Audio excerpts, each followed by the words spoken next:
Now, during the People's Summit, Ohio State Senator Nina Turner decided to go after the Democratic Party for not walking the walk. Now, I love this speech. Let's take a look. And see, I wasn't going to talk about the Democrats, but I'm going to talk about the Democrats. Because the Democrats are the party who's supposed to stand up for the people. Yet you got to beg folks to pass Medicare for all in the great state of California, where Democrats are in control, not the Russians, not the Republicans, but Democrats. And if it wasn't for the nurses and everybody who wants to be a nurse shaking it up there, it wouldn't even pass the Senate, but it did pass the Senate, and now we got to get it through the Assembly, and the governor must sign the damn bill. I'm talking to Democrats. I'm talking to the party that talks about diversity, but only comes and see the African American community every 4 years. That's the party I'm talking to.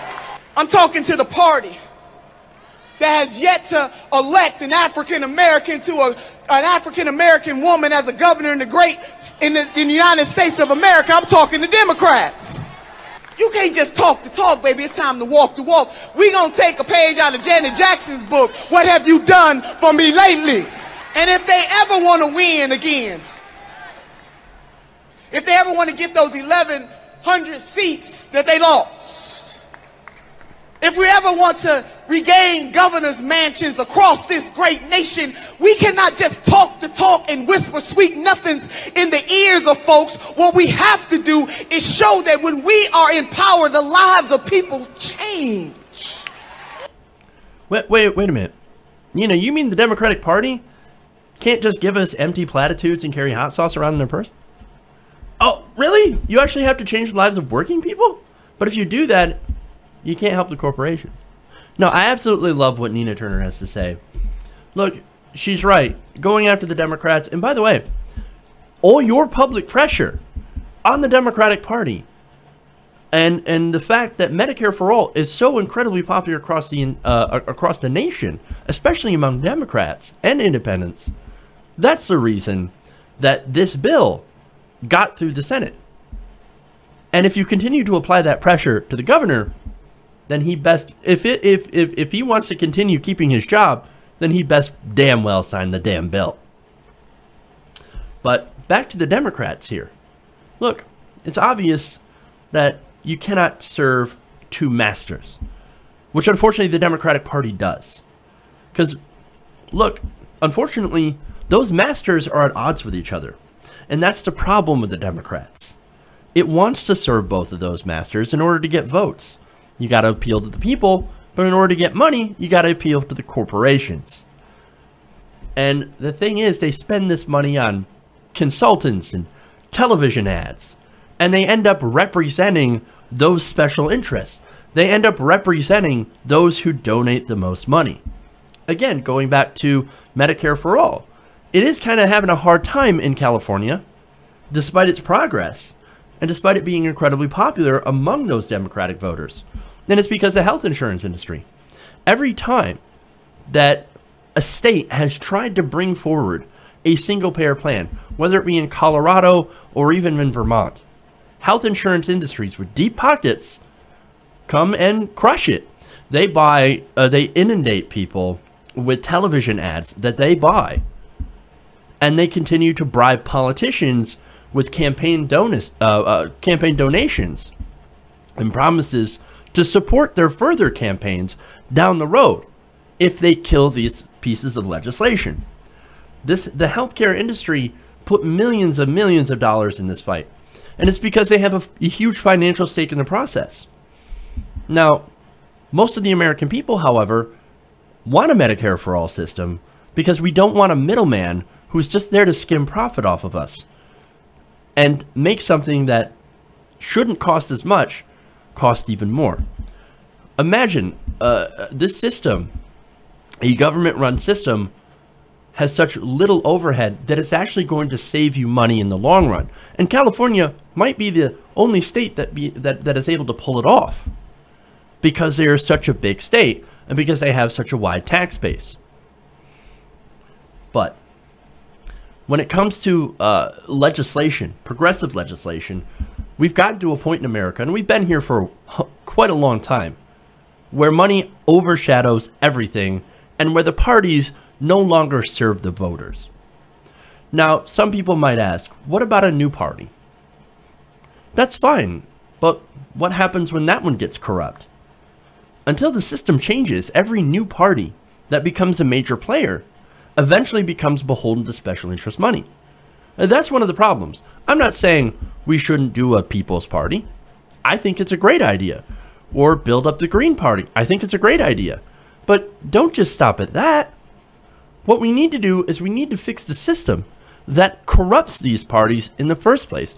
The only reason that we need a new party in America and that so many people are looking for a new party is because of the corruption in the first two. What if we were to, instead of changing parties every 10, 20, 50, 100 years, what if we were to get rid of the source of the corruption? I think that'd be a much better solution overall instead of a temporary solution. So, and see, here's the other thing too about that corruption. We have let the source of this corruption go on for far too long. What Nina is saying is no more. And what progressives are saying is no more. The people are watching, and the people will replace you and will also fight to overturn that system. Now, it's not enough to shame the politicians into doing something right or to replace them. I understand that. Again, it's about changing the system, eliminating the ability for politicians to raise unlimited sums of dark money from special interest donors. Now, the irony about this is that you can only change such a system if you have progressives and those who want to change that system in the halls of power, controlling the levers of power. Now, what that means is running. What that means is voting. That also means getting people involved, knocking on doors. So Nina's message of get involved is a great one. The Democratic Party has shown that it's not going to change on its own. Or any party, for example. We have to force the change. We are the people, after all, that vote. Now, in case you believe that most of the Democratic voters are the establishment, you have to remember that Bernie Sanders has an 80% approval rating among Democrats. Now, that small minority of people on Twitter bashing progressives, it's just that. It's a very small minority. The pundits and the party officials that bash Bernie, and more importantly his ideas, and Nina's ideas, and progressive ideas, well, they are the minority, and they can be ignored and can be replaced. But only if everyone gets involved. And that's the issue here. That's what political revolution actually means. The Democratic Party will not change until we make it change. Or any corrupt party. If the Green Party goes the way of corruption 20 years from now and becomes a major player and gets these same corrupt moneyed interests inside and controlling it, then, well, we would have to change it. We would have to get inside and do the same thing. And we would have to find that source of corruption and remove it. And as far as as far as third parties are concerned, those third parties will not grow unless we make them grow. We, the voters, the people, we are the drivers of change. The parties never have been. And people have to get away from the party mentality. Now, the establishment is deathly afraid of us doing just that, of figuring out this whole thing. Now, they're comfy in their offices. They're comfy in their safe districts. And they don't want their vote rocked. We know this. And that's why you see, in the case of the Democratic Party, all the snide arrogance and derision and condescension. But really, I think it's just a mask. Because they fear that we will finally get it, rise up en masse, and put them out of a job. And that's what we need to do. Now, Nina and Bernie, they want a takeover of the Democratic Party. A lot of people confuse that for unifying with the Democratic Party. She does not agree. It's not unity, it's a takeover. In fact, listen to her. And I'm going to tell you something, sisters and brothers. All of us have stories. And our stories are our strength. And we need to listen to each other's stories and seek to understand and then to be understood. But with these hands, we will move forward. We don't know what the person, you don't know, we don't know what the people in this room are going through and what they had to do to get here. But they are here today because they are part of a process that says that we will not accept mediocrity. That with these hands, we will rise up.